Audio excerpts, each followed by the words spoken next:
News में खबर शामिल करते हैं। महर लियाकत की रिपोर्ट के मुताबिक जमीयत उलमा इस्लाम के सरबराह मौलाना फजल रहमान का कहना है कि मुल्क का आइन महफूज है और ना इदारे महफूज हैं। आइन पर अमल ना करने की वजह से आज पाकिस्तान का एक एक इदारा कमजोरी की तरफ जा रहा है। कराची में तकरीब से खिताब करते हुए मौलाना फजल रहमान का कहना था कि हर इदारा चाहता है कि अपने दायरे इख्तियार से बढ़कर दूसरे इदारे में मुदाखलत कर सकूं। इदारों में मुदाखलत के बायस मुल्क पीछे जा रहा है।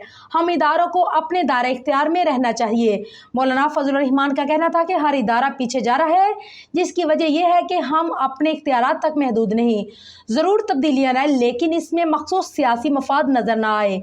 हमें हक़ाइक़ की तरफ जाना होगा और हक़ाइक़ को तस्लीम करना होगा। ना सियासी इस्तेहकाम है, ना मुआशी तौर पर मुस्तहकम है, ना दुनिया हमारे साथ कारोबार पर आमादा हो रही है। दोस्तों ममालिक को पाकिस्तान की मईशत से मुतालिक तशवीश है और वो भी परेशान है। उनका कहना है कि खुशी है, जदीद टेक्नोलॉजी में बिजनेस कम्युनिटी की दिलचस्पी है। बिजनेस कम्युनिटी का हदफ है कि मुल्क की एक्सपोर्ट में इजाफा किया जाए। इंसानी हकूक़ का तहफ़्फ़ुज़ मईशत की खुशहाली का माहौल फ्राहम करता है। बदकिस्मती है, हम खुशहाली से दूर जा रहे हैं। पुरअमन शहरी खुद को गैर महफूज तस्वर कर रहे हैं। कहीं मुसल्ह गिरोह, कहीं स्ट्रीट क्राइम, मुल्क में बेचैनी की कैफियत है।